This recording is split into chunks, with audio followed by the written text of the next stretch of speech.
Detalye sa hiwalayan ni Anthony Jennings at girlfriend niya kasangkot si Maris Racal. Isa ang tambalang Anthony Jennings at Maris Racal ang naging usap-usapan noon sa seryeng Can't Buy Me Love. Nakita kasi ng mga manonood na maganda pala ang chemistry nilang dalawa kapag magkasama sa mga eksena.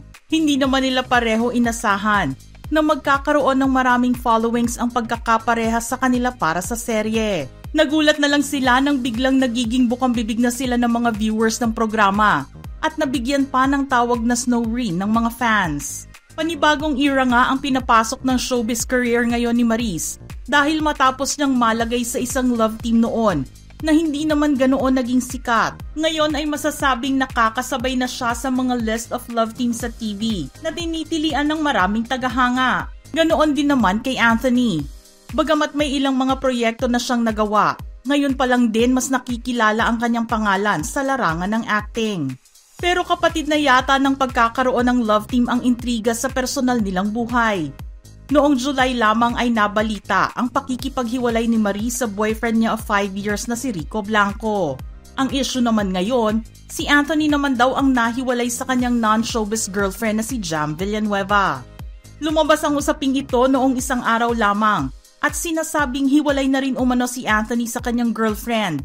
Naging paksa na rin ito sa online program ni OG Diaz kung saan natalakay nila ang isang video ni Maris at Anthony na nagpapakita na twinning sila sa kanilang suot na sapatos. Napatanong si Mama Loy kung isa lang bang coincidence o baka rin naman intentional ang pagsusuot nila ng magkaparehong sapatos.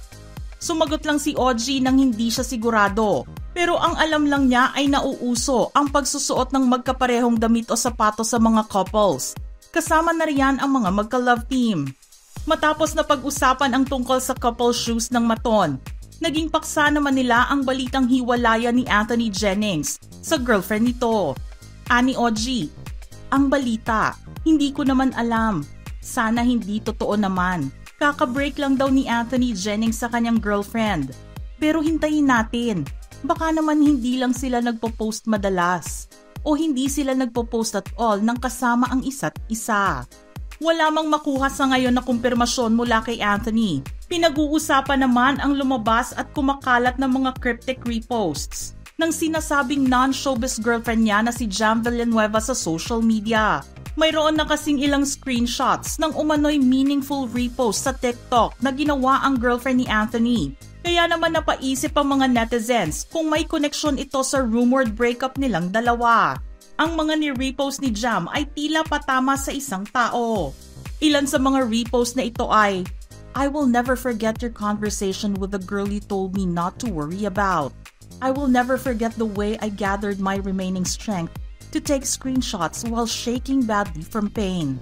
The audacity to act like nothing happened, as if they never respected and hurt people, ruin someone's mental health, and cause trauma. How disgusting I feel knowing however far I could be, there is always a feeling that you're not being loyal to me, finding out what they did behind my back, me looking at the person I never thought would hurt me so much. Girl instinct is always finding out everything. Nalagyan din ng kulay ang naging interview ni Maris at Anthony para sa isang streaming site kasama sina Barbie Forteza at David Licauco. Nasabi kasi nila doon na ilang eksena pa lang ang ginagawa nila sa Can't Buy Me Love ay nakaramdam na sila ng kakaiba.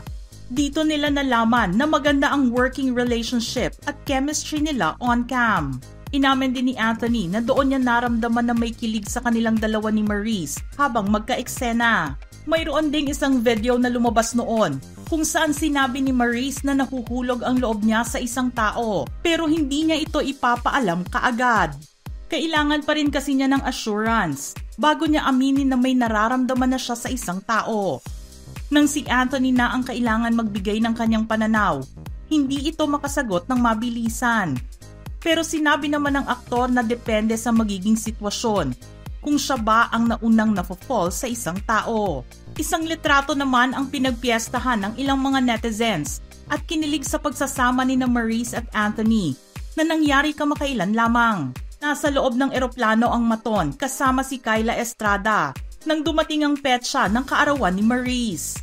Isang sweet photo ang inilabas ng aktres sa kanyang social media kung saan makikita si Anthony na hawak ang cake na inayos ng airline crew para sa birthday ng ka-love team. Sinabi naman ni Maurice na ang 27th birthday sa lubong niya ngayong taon ay hinding-hindi niya malilimutan.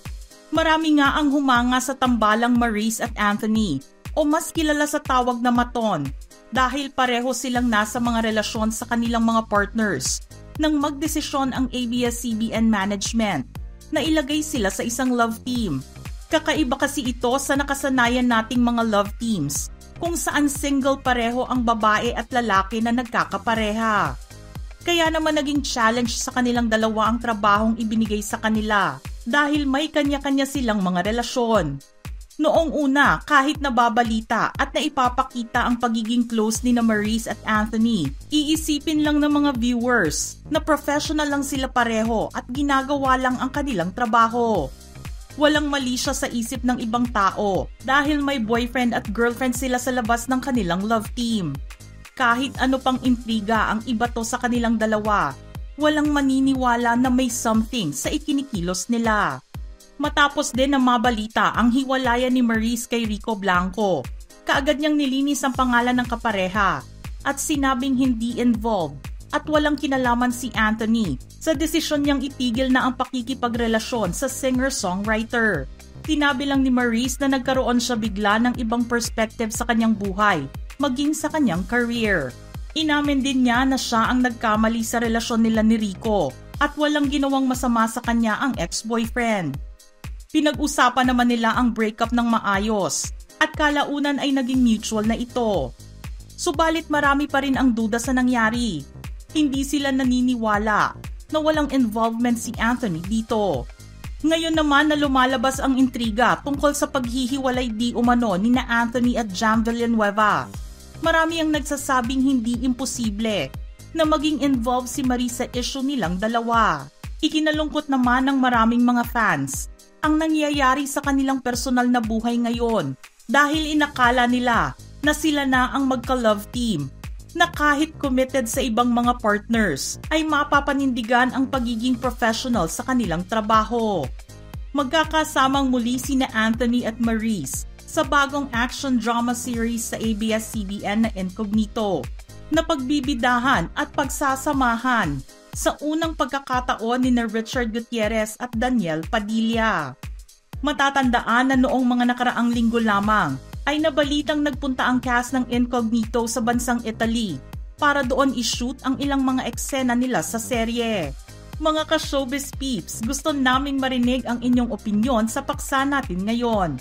Don't forget to send your comments below.